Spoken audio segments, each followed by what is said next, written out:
নমস্কার বন্ধুরা, পম্পি রান্নাঘরে আপনাদের সবাইকে স্বাগত। আমার আজকের recipe egg in butter garlic sauce. আশা করি ছোট বড় সবারই খুব ভালো লাগবে।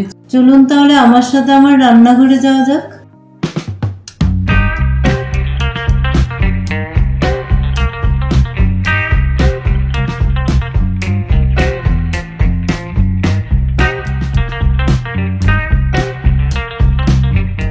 ডিমের এই রেসিপিটি বানানোর জন্য আমি 5টা ডিমকে সেদ্ধ করে নিয়েছি।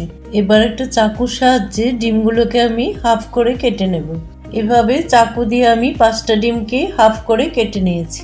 এবার গ্যাসে একটা ফ্রাই প্যান বসিয়ে দিয়েছি। তাতে 1 টিস্পুন সাদা তেল দিয়ে দিলাম, 1.5 টেবিল স্পুন বাটার দিয়ে দিলাম।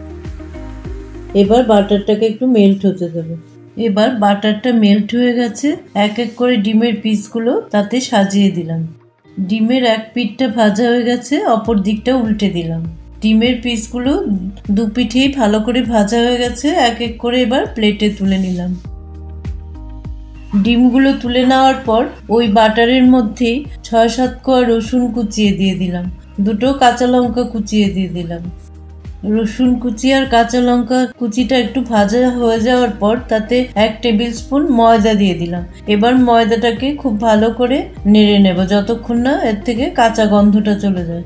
ময়দাটাকে একটু ভাজা ভাজা করে নিয়ে তাতে 1 কাপ থেকে একটু কম দুধ দিয়ে দিলাম। এবার ময়দার মিশ্রণটাকে দুধের সাথে খুব ভালো করে মিশিয়ে দেব। এবার তাতে 1/2 টিস্পুন চিলি ফ্লেক্স দিয়ে দিলাম আর 1/2 টিস্পুন অরিগানো দিয়ে দিলাম। অরিগানোটা অপশনাল, না চাইলে নাও দিতে পারেন। এবার তাতে 1/2 টিস্পুন গোলমরিচের পাউডার দিয়ে দিলাম, 1/2 টিস্পুন চাট মশলা দিয়ে দিলাম। এবার তাতে স্বাদ অনুসারে নুন দিয়ে দিলাম। সব কিছুকে খুব ভালো করে মিশিয়ে দিলাম। হোয়াইট সসটা আমার রেডি হয়ে গেছে। এবার ভেজে রাখা ডিমগুলো এক এক করে তাতে দিয়ে দিলাম। এবার কিছুক্ষণের জন্য একটু ঢেকে দেব। এদিকে আমি 2টো চিজ কিউবকে গ্রেট করে নিলাম। চিজটা অপশনাল, একটু টেস্টটাকে এনহ্যান্স করার জন্য আমি দিচ্ছি, না চাইলে আপনারা নাও দিতে পারেন। এবার আগে থেকে গ্রেট করে রাখা চিজটা ছড়িয়ে দিলাম। এবার তাতে কুচনো ধনেপাতা দিয়ে দিলাম। এবার 5 মিনিটের জন্য একটু ঢেকে দেব আর গ্যাসের ফ্লেমটাকে বন্ধ করে দেব। খুবই অল্প সময়ে তৈরি হয়ে গেল egg in butter garlic sauce. এটা খুবই টেস্টি একটা রেসিপি।